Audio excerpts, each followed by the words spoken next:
Hello, my name is Dr. David Allen. I'm a retired cardiac surgeon and member of the International Cannabinoid Research Society, ICRS. That means I'm a cannabinoid research scientist.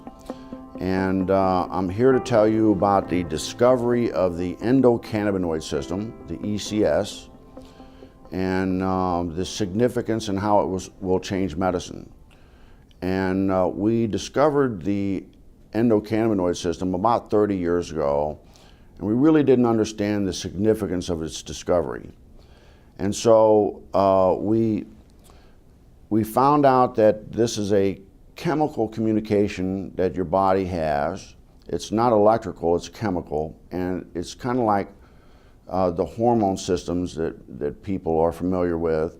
And your body makes these cannabinoids. They're endogenous, so they're endocannabinoids, and they perform some miraculous functions in the body. And we're just learning the significance of these functions. And basically, the endocannabinoid system is responsible for homeostasis. Most people don't understand what that really means, but it's the body's ability to maintain itself and function in the proper environment. And so it's critically important that that doctors in the future understand this control mechanism. And we're finding out that that manipulation of this endocannabinoid system will control diabetes. It controls cancer. It controls whether you can survive a heart attack or stroke.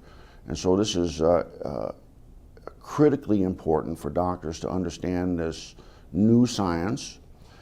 And the discovery of the endocannabinoid system is the single most important medical scientific discovery ever, and will save more lives than the discovery and application of sterile surgical technique.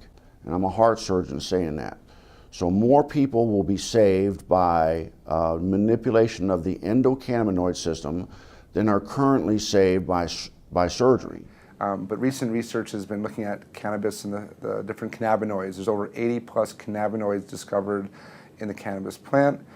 The second most dominant one besides THC is cannabidiol or CBD. Okay. And the research now is over 1,200 peer-reviewed journals on CBD. It's probably the most exciting and researched ingredient or substance right now around the world. Mm-hmm. It doesn't have the psychoactive or high that is associated with THC, but it has a tremendous amount of other benefits, including research shows anti-seizure, anti-epileptic, which is why it's gotten a lot of popularity. You do a lot with children with seizure disorders, and they're getting benefits from this plant in a safe, non-toxic way versus all these drugs that typically don't work. Mm-hmm. And there's neuroprotective benefits, so you see a lot with concussions and the NFL. There's a lot of research being done now with chronic traumatic encephalopathy or chronically banging your head a lot. There's anti-anxiety, which is really important. It's the anti-THC of sorts. It calms you down. It helps you manage stress better, which is how I look at it. It's much more as a preventative or daily use substance than just treating disease states. Mm-hmm. And there's immune support. There's it's a huge antioxidant. There's just a tremendous. It's easier sometimes to talk about what it doesn't do than what it does. Dr. Alan Shackelford is a Harvard-trained physician.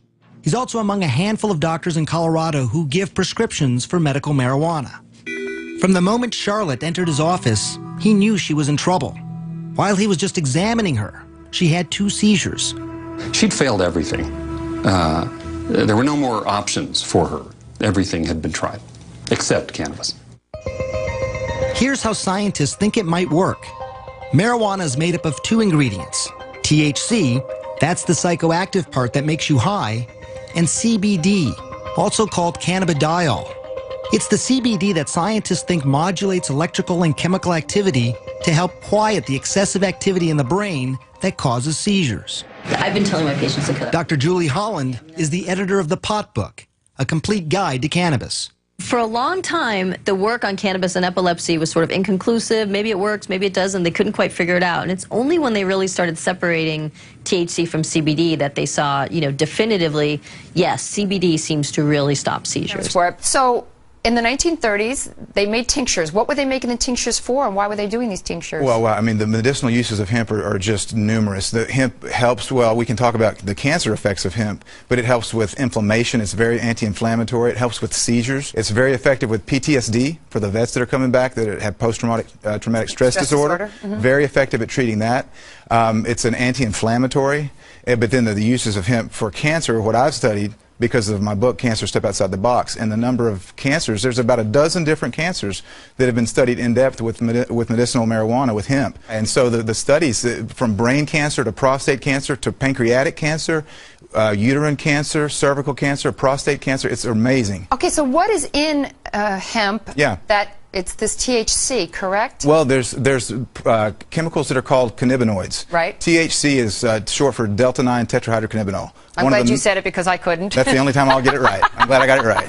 So that's the one, THC is the one cannabinoid that everyone's familiar with. That's the one that's psychoactive, and that's the one that gets you high if you smoke it. Okay. But there's other cannabinoids. One is called CBD, cannabidiol, and it's very medicinally used. There's no psychoactive component of CBD. So what do? Extract these and make tinctures, or you can make tea out of? You can make tea. You can eat it. It's a great superfood. You're into raw. A lot of people use raw hemp in their superfoods. Well, do you get high off of hemp if you eat it as a superfood? No, well, or just the seeds. You've got to heat the THC to make it become psychoactive. So people that eat the plant, they put it in a smoothie. You know, they're super green smoothies. Right. You're not going to get high off of that because you didn't superheat it. But is it then, if you put it in a smoothie like that, is it good prevention to cancer? It is. It's very well. It's got a perfect ratio of omega-3 to 6 fatty acids. It's got more GLA, gamma-linolenic acid, than any other plant.